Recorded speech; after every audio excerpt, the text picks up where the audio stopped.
할렐루야, 오늘도 좋은 날입니다. 로마서 11장 13절에서 25절 말씀 묵상입니다. 오늘은 하나님의 완벽한 계획인가 아니면 하나님이 허락하신 계획인가 라는 제목으로 말씀을 나누도록 하겠습니다. 바울은 원래 자기 동족인 유대인들에게 복음을 전하기를 원했습니다. 13절과 14절에서 바울은 이렇게 말합니다. 내가 이방인인 너희에게 말하노라.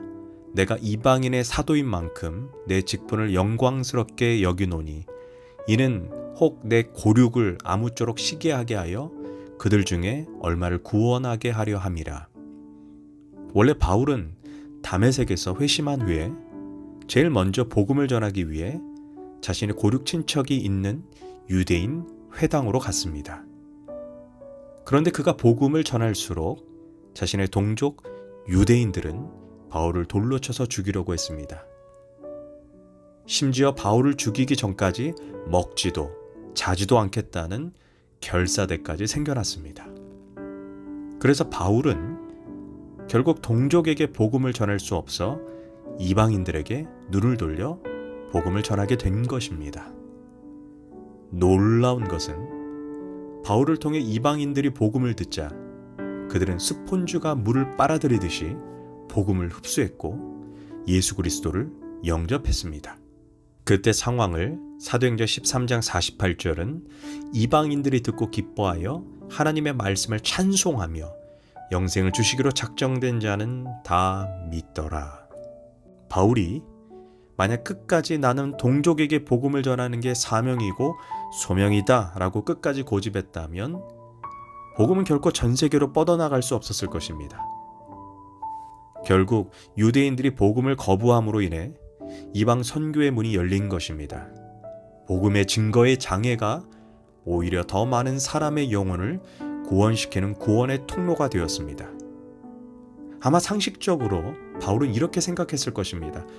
나는 뼛속까지 유대인이고 심지어 바리새인 중에 바리새인이기에 자신과 같은 처지에 있는 유대인들에게 자신보다 더 효과적으로 복음을 전할 수 있는 사람이 과연 있을까? 라고 생각하지 않았겠습니까? 자신처럼 율법의 눈이 가려 메시아이신 예수를 보지 못하는 동족 유대인들에게 복음을 효과적으로 전할 수 있는 자가 있을까? 분명히 복음을 전하는 데 있어서 자신감이 있었을 것입니다. 그러나 하나님의 생각은 우리의 생각과 다르고 하나님의 길은 우리의 길과 달랐습니다. 바울이 그토록 원했던 자기 동족에게 복음을 전할 수 없어 어쩔 수 없이 이방인들에게 눈을 돌린 것이 결국 전 세계 복음의 기초를 놓게 되는 통로가 될 줄 누가 생각할 수 있었겠습니까? 더 나아가 예측하지 못했던 이방 선교로 인하여 우리는 복음의 진수인 13권의 서신서를 매일매일 읽을 수 있게 되는 것입니다. 여기서 깨닫게 되는 것은 사명은 내가 원하는 것, 내가 잘할 수 있는 것, 내가 가진 달란트가 아니라 하나님이 내 인생에 계획해 놓으신 그 계획과 그 비전이 무엇인지를 깨닫고 거기에 헌신해야 된다는 것입니다. 그렇다면 바울이 어떻게 자신의 사명을 깨달았을까요? 우리가 단순하게 생각하면 동족에게 복음을 전하는 길이 막혔기 때문에 자연스럽게 이방 선교의 문이 열렸다라고 생각할 수 있습니다. 그러나 예배소서 1장을 보면 바울의 유명한 기도가 나옵니다. 예배소서 1장 18절에서 바울은 쉬지 않고 자신의 사명, 자신의 소명을 깨닫게 해달라고 하나님께 간구하고 또 간구했습니다. 그의 기도는 이러합니다. 나의 마음의 눈을 여사 그의 부르심의 소망이 무엇인지 알게 하소서. 즉 바울은 자신의 소명과 부르심을 위해서 간절히 기도했고 그 결과 뜻밖의 이방 선교의 문이 열린 것입니다. 여기에서 바울의 기도를 보면 바울은 나의 부르심, 나의 소명을 간구한 것이 아니라 그의 부르심입니다. 하나님의 부르심. 곧 나를 향한 하나님의 계획, 나를 향한 하나님의 사명, 나를 향한 하나님의 소명을 알게 해달라고 바울은 간절히 간구했습니다.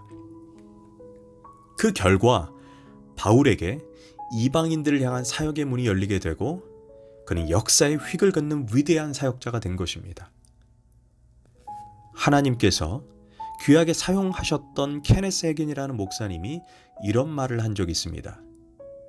대부분의 주의 종들과 하나님의 사람들이 하나님의 완벽한 계획 가운데 있기보다 단순히 하나님이 허락하신 계획 가운데 머문다는 것입니다.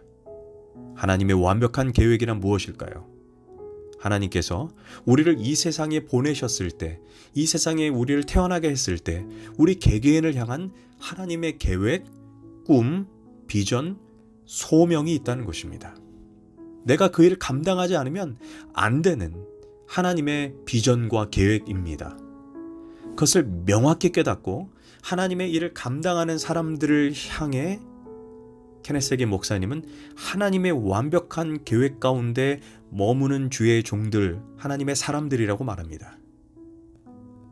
그러나 케네스 해긴 목사님에 의하면 안타깝게도 대부분의 하나님의 사람들과 종들이 사명을 감당함에 있어 하나님께 단 한 번도 자신을 향한 하나님의 계획, 하나님의 비전을 묻지 않는다는 것입니다. 단지 자기가 하고 싶은 사역, 자기가 관심을 가지는 사역, 자기가 잘하는 사역만 고집한다는 것입니다.